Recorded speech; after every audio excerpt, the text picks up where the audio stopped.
All right, everybody.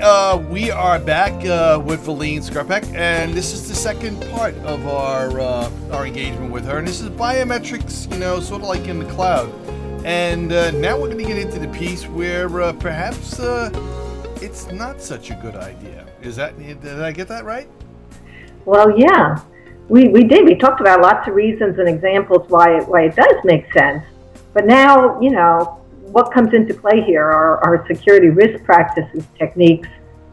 Remind us that we always have to do what-if analysis and determine why it's not perhaps a panacea or something we rush to with exuberance without thinking those things through.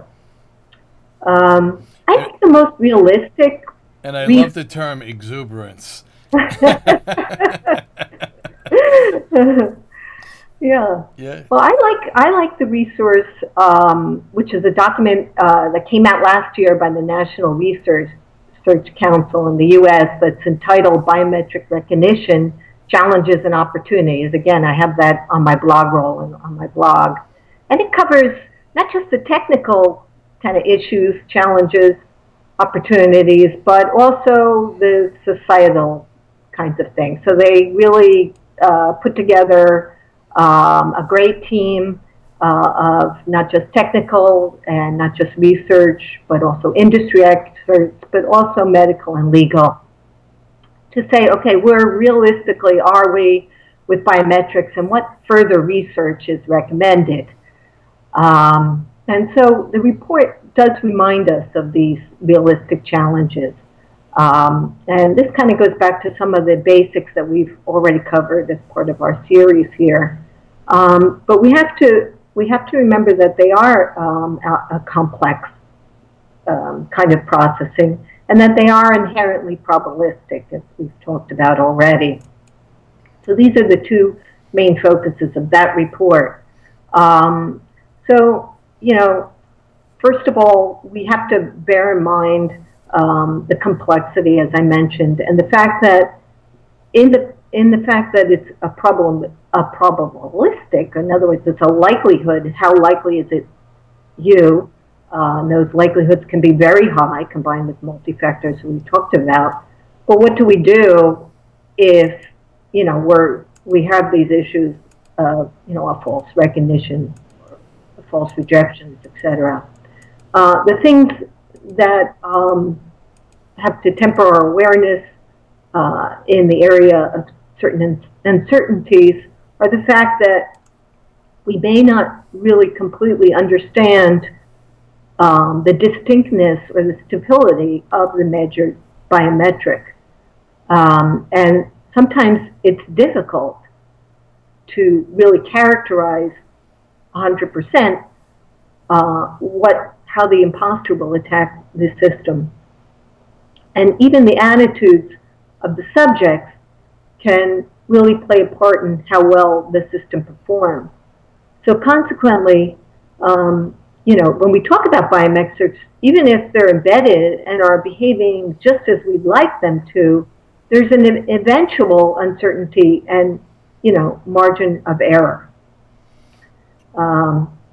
Well, we've got about a minute left in this recording. Okay. Give me what you think are some of the major caution areas. Can you give me like three of the top bullets maybe in that area? Sure. Yeah. Well, I mean, we talked about the fact that you really have to target your users. So the fact that I'm in an environment, for example, in the U.S. with a high-definition audio data channel, and somebody in India is on the voice cellular channel, those are very different target audiences. Mm-hmm. So that you really can't assume the cloud is going to give you some general access to the biometric everywhere. That's a very good point. Yeah. So, and then, the laws, the policies, all of that, the thinking of the end user, very different in every country, privacy issues, etc. So the irony, I think, what I would wrap up with here is, they're recommending in this report, you might think it sounds a little negative, but it's really not. They're really recommending more research But the irony is, I think that the cloud is really going to help us do that research in this case because we're using a lot of data to do biometrics. Yeah, I think you're probably right. It's gonna force the issue. Mm-hmm. Just because it is so open, it's so versatile, and in many ways so transparent. I think a lot of people are going to move to it in a lot of different ways. Right. And for many ways too. As you've said, Valine. From a management perspective, it's very popular as well. People can manage their projects wherever they are, and that's a big deal as well. All right. Well, Valine Skarpek, that's our iBiometrics report for today. We certainly do appreciate it. Of course, anybody who's looking for additional information in this area, they can go to Valine's blog roll. And Valine, why don't you give that out? Yeah, that's at ibiometrics.com, and then there's a blog button at the top. You can just press that and read through it. I have all the links, and it's interesting reading.